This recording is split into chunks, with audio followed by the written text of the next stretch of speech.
আমরা দীঘাতে গিয়ে যেদিন পৌঁছালাম সেদিন সন্ধেবেলায় ঢেউসাগরে চলে গেলাম। ঢেউসাগর হচ্ছে একটা পার্ক, যেটা পুরো আলোয় আলোকিত, আলোর সজ্জা যেটাকে বলে।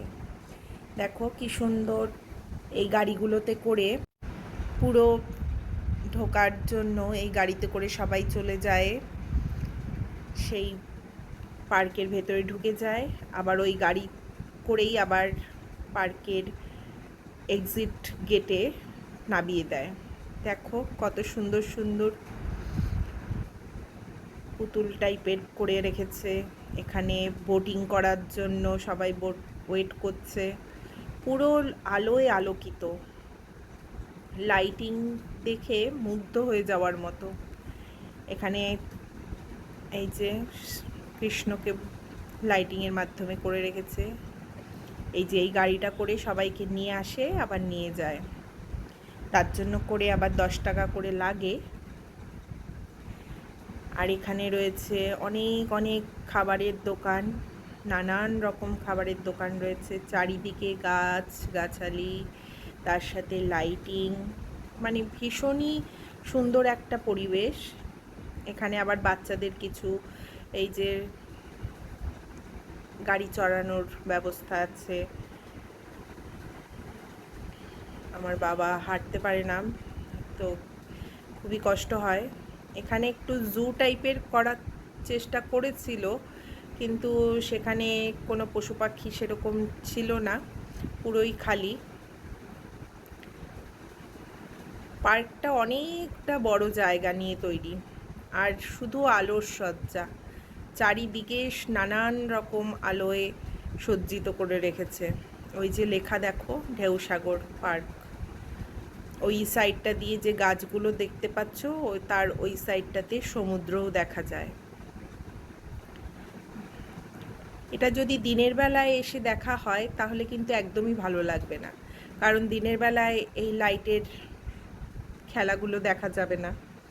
তার জন্য রাতের বেলায় গেলে পরে খুব এনজয় করা যাবে। বাচ্চাদের জন্য খুবই ভালো একটা পার্ক, ওরা এখানে এসে খুব মজা করতে পারে। আমাদেরও প্রথমবার গেলাম, খুবই ভালো লাগলো। শুধু আলো আর আলো, নানান ধরনের আলো।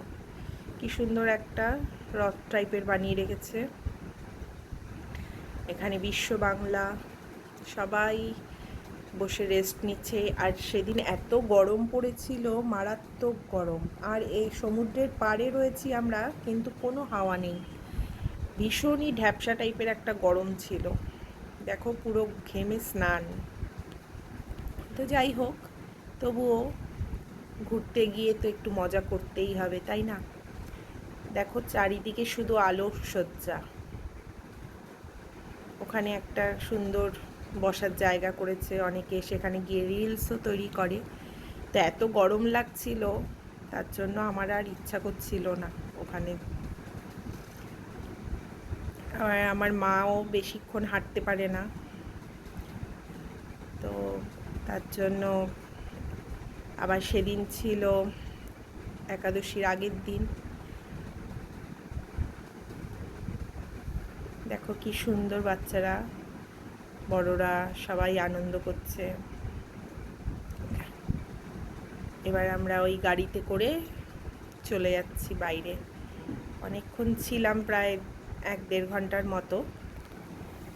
এখানে এন্ট্রি ফিসও নিয়েছিল 10 টাকা করে মাথা পিছু। কিছু খাওয়া দাওয়া করে তারপর আমরা এখান থেকে চলে গেলাম, কিছু ফটো ক্লিক করলাম। তোমাদের কেমন লাগলো ভিডিওটা একটু কমেন্টসের মাধ্যমে জানিও। আর দীঘায় বেড়াতে গেলে অবশ্যই ঢেউসাগর পার্কে একবার ঘুরে আসবে। এখানে নানান রকম আলোর সজ্জা রয়েছে, দেখলে খুব মজা লাগবে। তাহলে আজকে এ পর্যন্তই, টাটা, বাই বাই।